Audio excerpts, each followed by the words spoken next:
Hello guys, how are you all? I hope you all are doing great. My name is Dr. Abdul Wajid and I welcome you all to Effortless Commerce Classes. Guys, हमारा chapter 6 चल रहा है, that is leverage analysis, and today we are going to discuss financial leverage. Operating leverage हम already discuss कर चुके हैं, तो आज हम discuss करेंगे financial leverage. So let's get started. Okay guys, financial leverage का क्या मतलब होता है? सबसे पहले मैं आपको इसका फॉर्मूला बताता हूं, फिर मैं आपको इसे अच्छे से समझाऊंगा।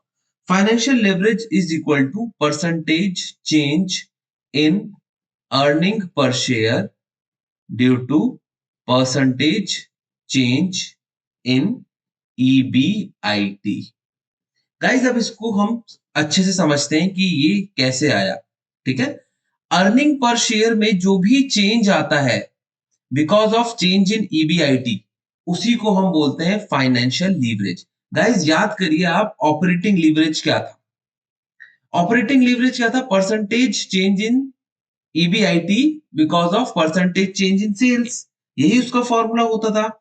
और यहां पर क्या हो रहा है? Percentage change in earning per share because of percentage change in EBIT. Guys, अब आप एक चीज नोटिस करिए, ईबीआईटी जो है, ये जब हम ऑपरेटिंग लीवरेज निकाल रहे थे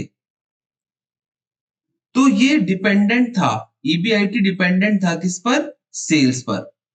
बट जब हम बात कर रहे हैं फाइनेंशियल लीवरेज की, तो ईबीआईटी इंडिपेंडेंट है यहां पर, और यहां पर अर्निंग पर शेयर जो है वो डिपेंडेंट है किस पर? ईबीआईटी पर।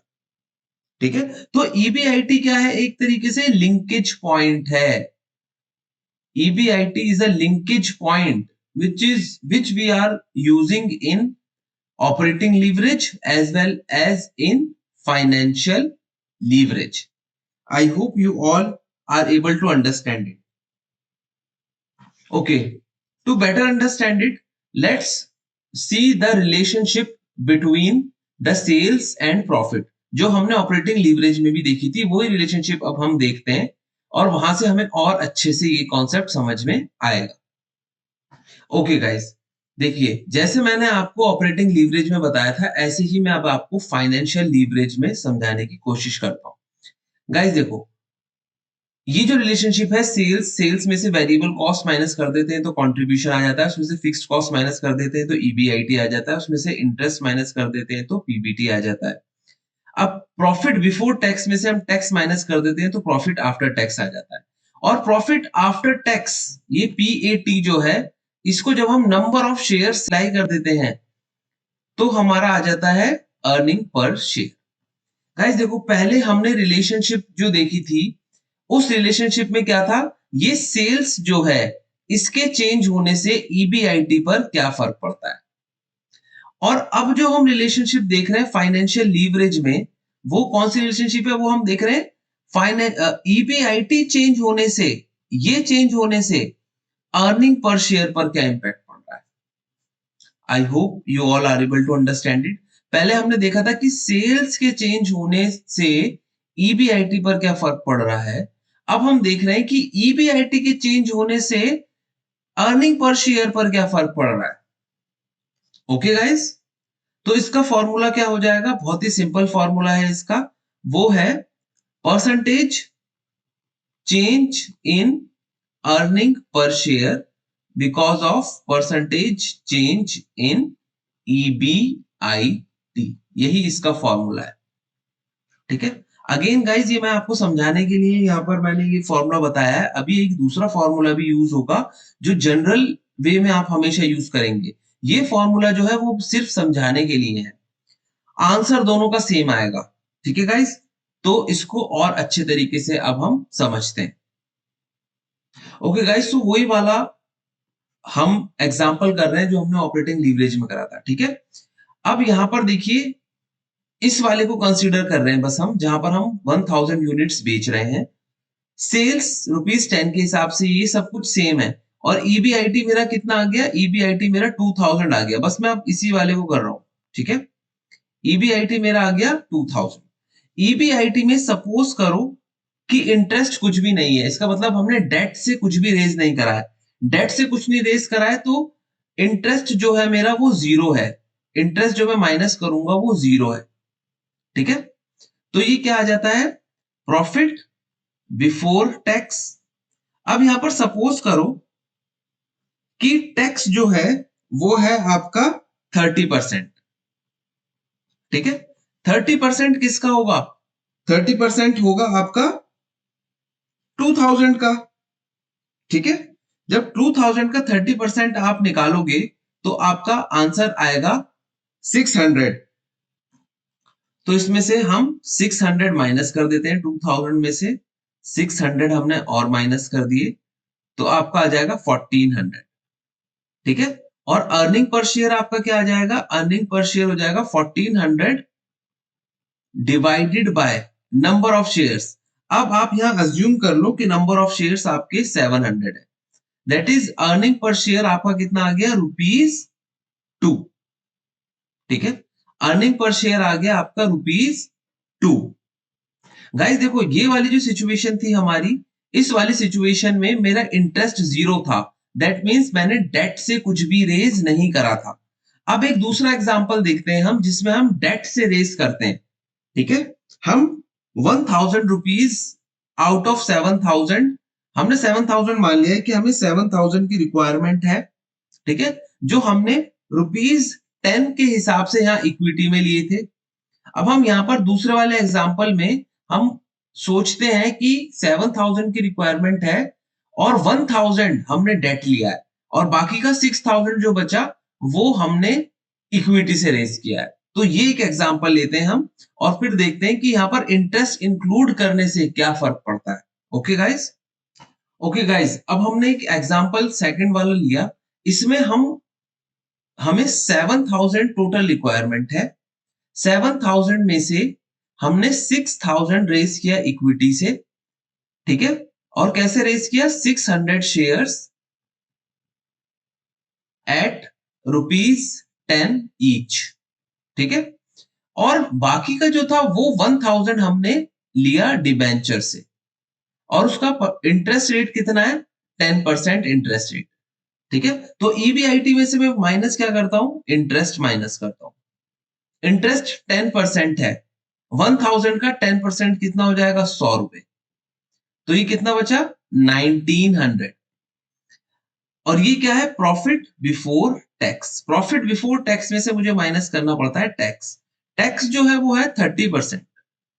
तो 1900 जो आया है इसका 13% निकालते हैं अब हम। 30% कितना आता है, इसका 30% आएगा 570। 570 इसमें से माइनस कर देते हैं हम, तो आ गया 1330। ये क्या है, मेरा प्रॉफिट आफ्टर टैक्स। अब प्रॉफिट आफ्टर टैक्स को मैं नंबर ऑफ शेयर से डिवाइड कर देता हूं तो मेरा आ जाएगा अर्निंग पर शेयर। तो 1330 divided by number of shares that is 600 is equal to, जब आप डिवाइड करेंगे तो आपका आएगा 2.21।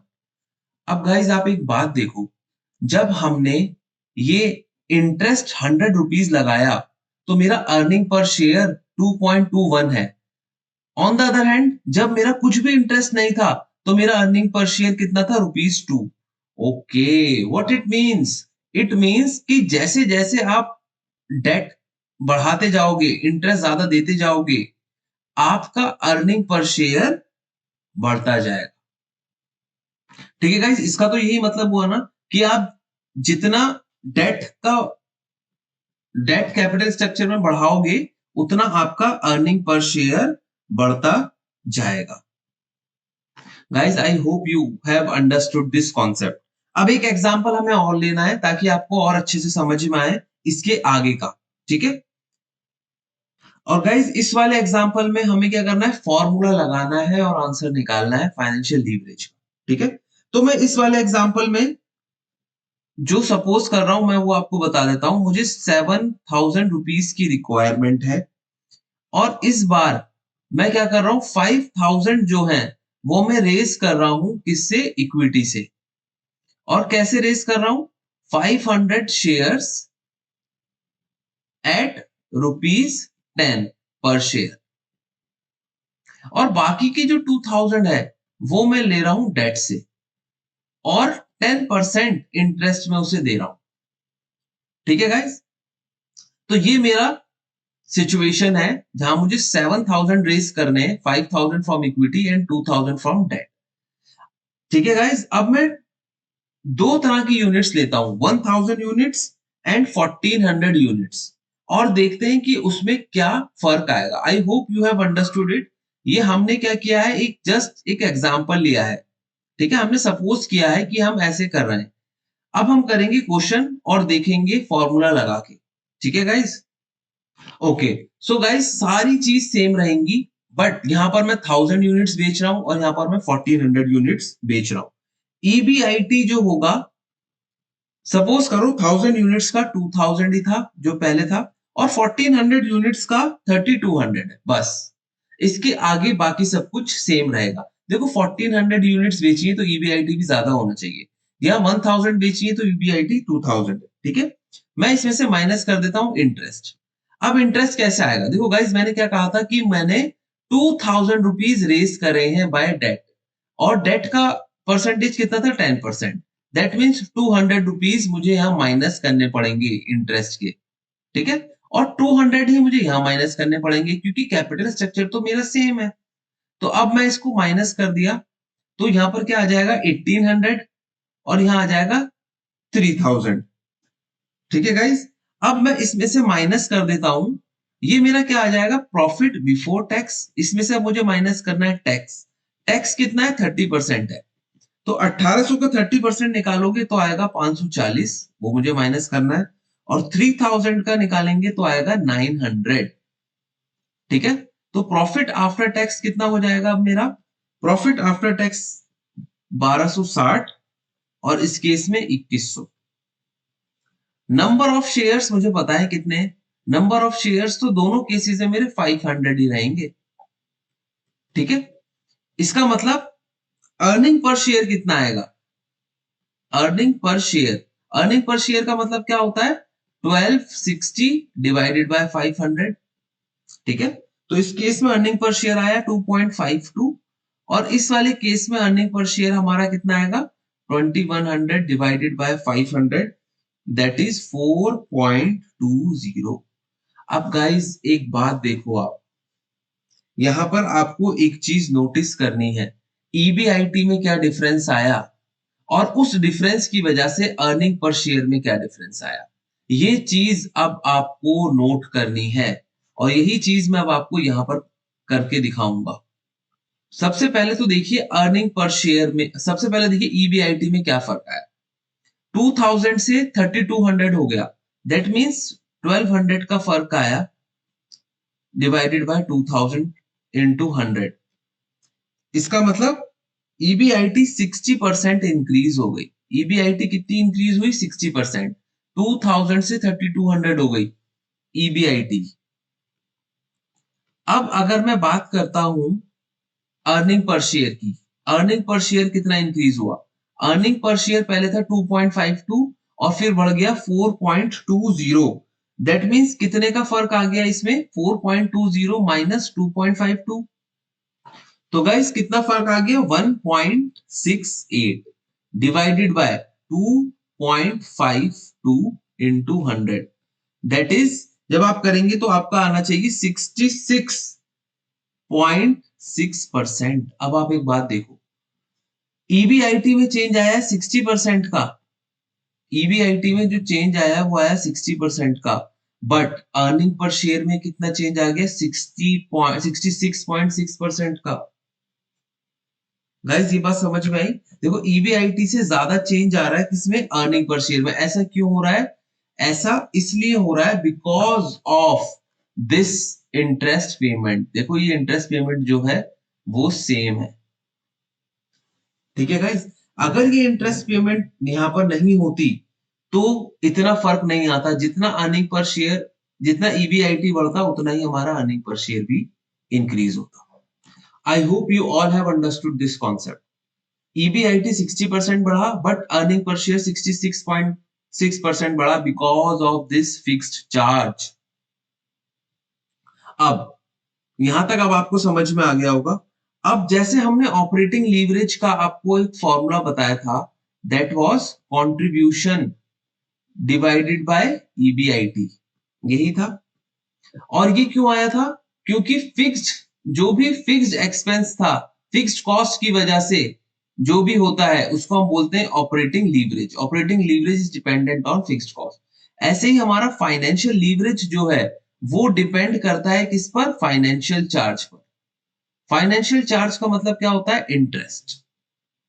गाइस जब भी इंटरेस्ट होगा जब भी हमारा फाइनेंशियल लीवरेज आएगा। अगर इंटरेस्ट नहीं होगा तो फाइनेंशियल लीवरेज नहीं आएगा। ठीक है, financial leverage is equal to 1 होगा अगर इंटरेस्ट नहीं होगा। अगर हम इंटरेस्ट पे करेंगे तो फाइनेंशियल लीवरेज हमेशा आएगा। अब गाइस इसी वाले मेथड से जिससे मैंने आपको ये समझाया था, ये कैसा आया, ऐसे ही मैं आपको फाइनेंशियल लीवरेज का फॉर्मूला बताता हूं। देखो financial leverage is because of financial charge. ठीक है, तो इसका फॉर्मूला भी वहीं से आएगा। Okay guys, now let's understand the formula of financial leverage. Guys financial leverage, जिसको हम डिग्री ऑफ फाइनेंशियल लीवरेज भी बोलते हैं, ये जब भी किसी पॉइंट का हम निकालेंगे, ठीक है, जैसे पॉइंट ऑफ EBIT हमें दिया हुआ है उसका निकालना है, तो हमेशा हमें फॉर्मूला जो लगाना है वो ये वाला लगाना है जो मैं आप बता रहा हूँ।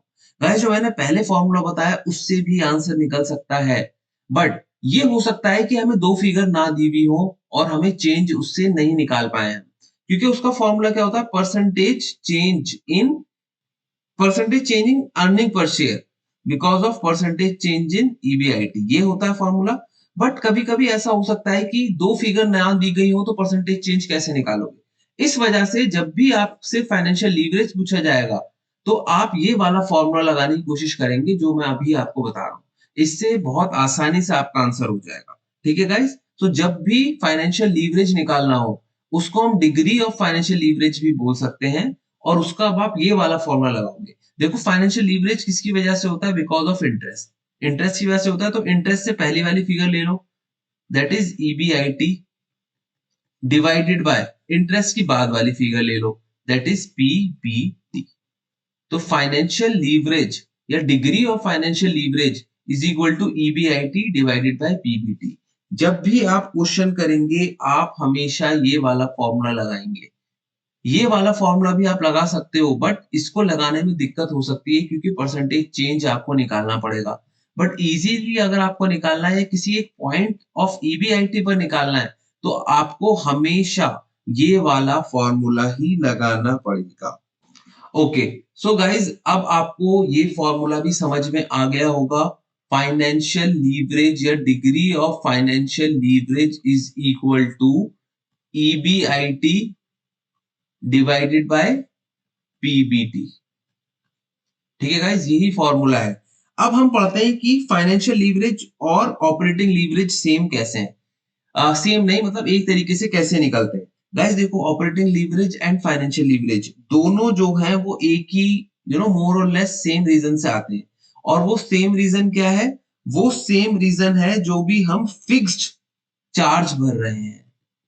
फिक्स्ड चार्ज, अगर फिक्स्ड चार्ज जो है हमारा वो फिक्स्ड कॉस्ट है तो उसकी वजह से मेरा आता है ऑपरेटिंग लीवरेज। अगर फिक्स्ड चार्ज मेरा फाइनेंशियल चार्ज है जैसे कि इंटरेस्ट, तो मेरा क्या आता है? Financial leverage. इसका मतलब दोनों डिपेंड है फिक्स्ड एलिमेंट पर। ठीक है गाइस, सो गाइस जितना हम डेट फाइनेंसिंग यूज करेंगे उतना हमारा अर्निंग पर शेयर बढ़ेगा, बट साथ में हमारा रिस्क भी बढ़ेगा। और फाइनेंशियल मैनेजर को ऐसा डिसीजन लेना होता है, he must strive to achieve a trade-off between the cost and benefit of debt financing। So guys उसको इतना ही डेट लेना है ताकि उसका रिस्क बहुत ज्यादा ना बढ़े। अभी हम आगे और क्वेश्चंस करेंगे फाइनेंशियल लीवरेज के लास्ट में, after the concept of combined leverage. So guys please keep watching, और अगर आपको ये कंटेंट अच्छा लग रहा है तो प्लीज इसको लाइक करिए, अपने फ्रेंड्स के साथ शेयर करिए, और प्लीज चैनल सब्सक्राइब करिए ताकि ये नोटिफिकेशन सबसे पहले आपके पास आए। अभी आपको और भी बहुत अच्छी-अच्छी वीडियोज़ मिलने वाली हैं guys. So please keep watching and keep learning. Thank you.